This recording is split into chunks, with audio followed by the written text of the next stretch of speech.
What is up, my fellow Chibits? Today I'm here to bring all of you the promised Tokyo Ghoul video I'll be bringing you on Monday. And so today I'm going to be doing a discussion video on a variety of topics from this chapter and diving into some certain details that I want to cover. Now, as you can probably already tell, I'm not sitting in my chair because, to be honest, this chapter of Tokyo Ghoul, chapter 56, does not require in-depth analysis like I normally do, because there is some meaning here, some deep meaning, but it's not required to go through every single panel and kind of break it down, because majority of the chapter, it was a battle-orientated chapter with some hidden themes behind it, but mainly there was a lot of action going on, and I don't think I really need to break down the action of how Kaneki's dodging and stuff like that. So, now that I've already said that, let's dive into what the core themes of this video is going to be about. For one, obviously enough, it's going to be about Kaneki and Eto. Another part of it is going to be about what is Kaneki doing. I mean, we know he's eating Eto, but what exactly is going on? Where is that going to go? And also, one thing I want to talk about is a couple of things that some Chibits mentioned in the live reaction video I made a couple of days ago, because I want to bring it up because there's some crazy stuff that was sent to me, and I feel like I need to actually cover this. And also, I want to be talking about the Volume 5 cover of Tokyo Ghoul Re, which was just announced like yesterday or a day and a half ago. So, that's what I want to get into. So, first thing right off the bat, let's talk about the cover. Volume 5's cover of Tokyo Ghoul Re, which has a very distinct difference from normal covers of Tokyo Ghoul. For one, you see Eto and Kaneki on the cover, but here's the thing. We see the cover that displays Heisei Sasuke. It's actually not Kaneki at this moment. Like, in that cover, it's not the Kaneki we see currently going on in these recent chapters, because right now, we're getting chapters that are going to be going towards Volume 6. We're not actually reading chapters like Chapter 56 and stuff. That's for, like, Volume 6 going to be coming out later on down the road. So, the cover makes sense for Heisei Sasuke and Eto, but let's look at what the details of the cover are. I'll probably show it on the screen for you to see it for yourself. On the cover, you see a white-haired, like a pepperish, salt and pepper hair of Heisei Sasuke, and then you see an Eto, which you can't really see or make out her main whole face, but you know it's Eto because of what's happened in these recent chapters.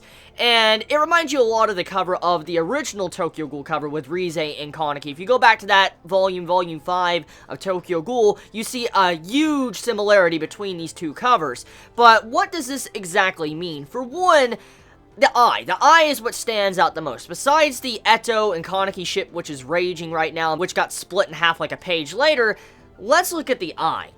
The eye is yellow, which is very, very, very fucking weird, because what's a ghoul's eye color? Like, what is the natural color of a ghoul's eye?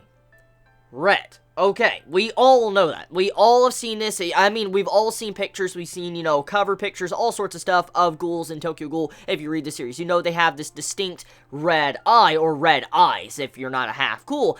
And with this yellow eye, you're like, what the fuck? It looks really different. And obviously, since Ishida loves his symbolism, he loves his foreshadowing, he loves that type of shit, it does have to have some form of meaning. Because let's look at one of the covers of Tokyo Ghoul in the past. If you go back, you know, to the previous volumes of Part 1 of Tokyo Ghoul, you'll see white-haired Kaneki holding a lizard. And that references, you know, Yamori or, you know, Jason. It also references the person that tortured Jason as well, because the lizards, like how their names mean lizard, or a different type of gecko or something. I forget the exact lizard they were based off of, but you get my point. The covers of Tokyo Ghoul usually do symbolize something in the future, or symbolize something in that volume, and with the cover with the yellow eye, I'm thinking, okay, my first joke, I'm gonna be honest, a couple days ago when I actually saw the cover, I made a joke, and I said, Eto must have had a disease or something, or some bacteria, because she lit Kaneki's eye and turned it yellow, so she gave him pink eye. I was just joking around, but when you sit back and think about it, and think about the meaning of what this, you know, recent chapters or this volume has been about, it's kind of like Kaneki, or Sasuke, he's becoming the next owl. Now, think about who licked Kaneki in the latest chapter. Now, as I said, the latest chapter that's going on right now, that is actually going to be in Volume 6, but still, Ishida loves, you know, foreshadowing things in the future with his covers. And what if, since his eye is yellow, and we know Owl's eyes are yellow, and then we know that Eto is the one-eyed king, or Owl, we know for a fact that that might be where Ishida's trying to take that, because of how his eye was slightly yellow. He's going to be the next king. Okay, now, the next thing to talk about is something Chibi mentioned in the comments, and I want to discuss this because it was pretty cool when I actually saw Chibi mention this. For one, Chibi mentioned the video I made about the Joker card of Kaneki when he had, like, the slightest green hair. Chibi mentioned this and started talking about it, and then said their own spin to this type of theory I made. They said that, what if the green hair was actually hinting at the possibility of Kaneki becoming, like, the next Eto?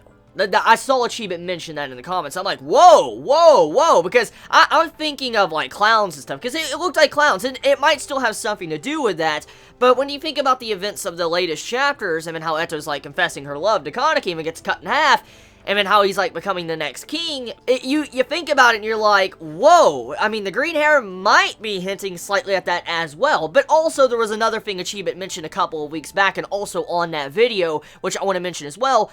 Chibi mentioned that when, like, blood, I forget the exact term, but, like, when over time blood will turn to green if it's out in the open or something. I remember Chibi mentioning this. I forget the exact science behind it, but I remember Chibi mentioning that blood red hair can eventually turn to green, or, you know, red colors, like blood, can turn to green because of some form of science. I forget it. If you know what I'm talking about, please mention in the comments below. But I just wanted to bring that up also because Chibi mentioned that. That explains slightly how he could have, if he does, how he could have green hair.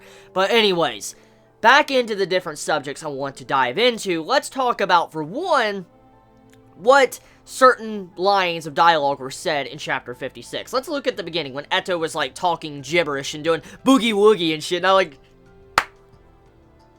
boogie woogie, what the fuck? I'm done. I'm not even gonna say nothing on that. I'm not.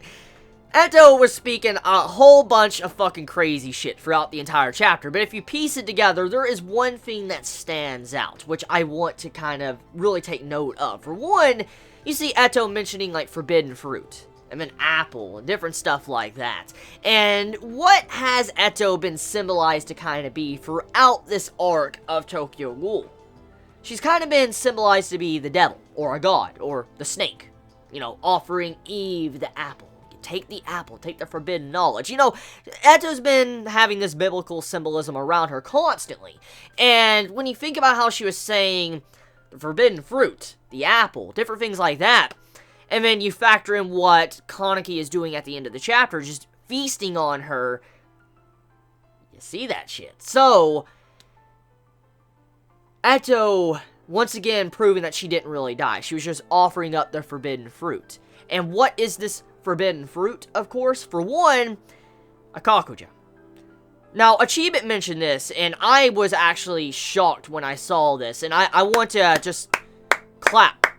I want to clap for the Chibits that actually mentioned this in the comments. For one, next week's chapter, chapter 57, is going to be chapter 200. Chapter 200 of Tokyo Ghoul. And now you're all thinking, okay, so that's actually a pretty good thing, but I mean, what does it exactly mean? For one, on chapter 100 of Tokyo Ghoul, chapter 100, that's part 1, you saw to where Kaneki got a half kakuja.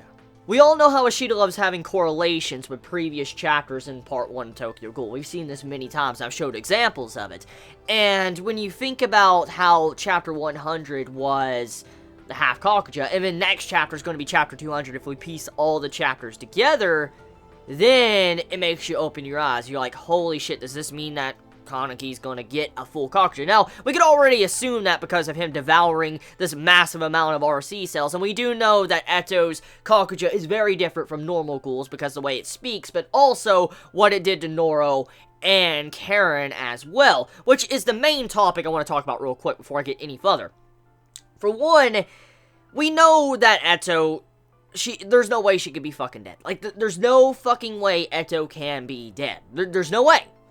There's been way too many examples in this arc of Tokyo Ghoul, just this arc alone, that demonstrates that Eto is way too vital for the story of Tokyo Ghoul just to be killed off like she did. It would honestly feel a little bit anticlimactic. It would. It would feel very anticlimactic if Eto died like she did, which I don't think she did, because there's a lot of evidence to support that Eto is alive.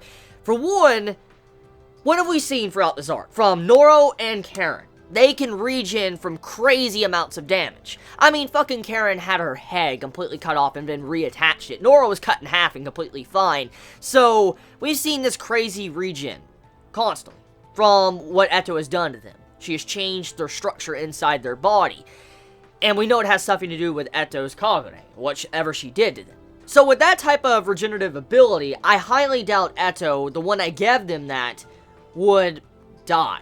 I just don't believe that. I don't fucking believe that. I don't. I completely don't believe that.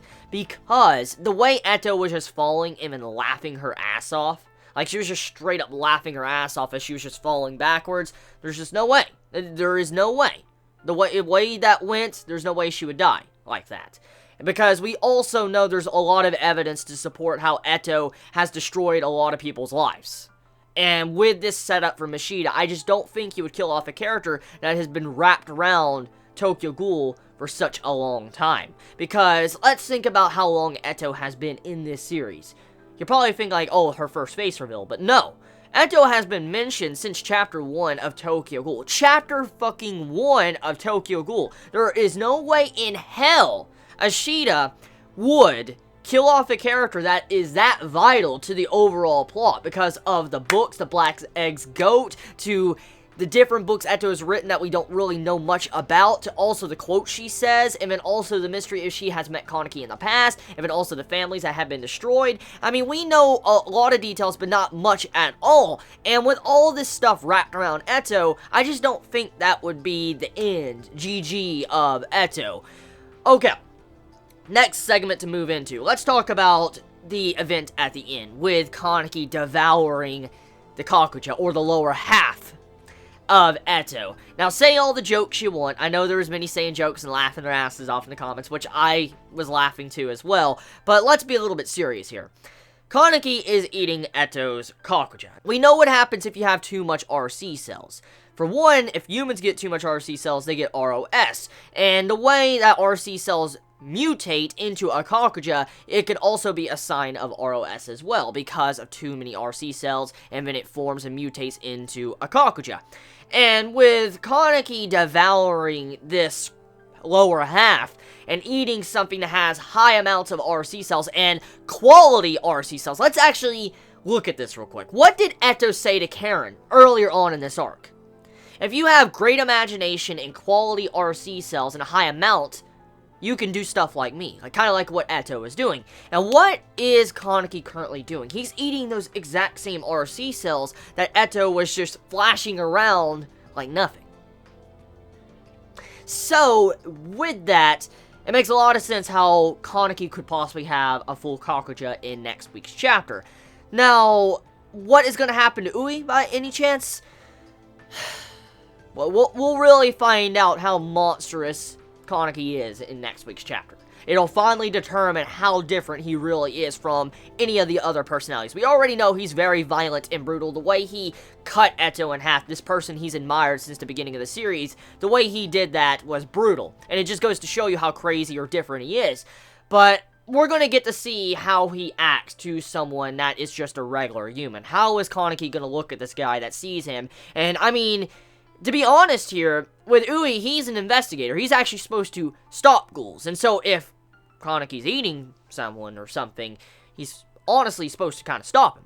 So, you can already see where this is going. There might be a possibility Ui, his death flag, it could end by the hands because of Kaneki killing him. It wasn't the Tsukiyamas, it wasn't Eto, it wasn't Karen, it wasn't Noro, it wasn't them that would probably kill Ui, it would be Kaneki himself. If that really happens, oh shit.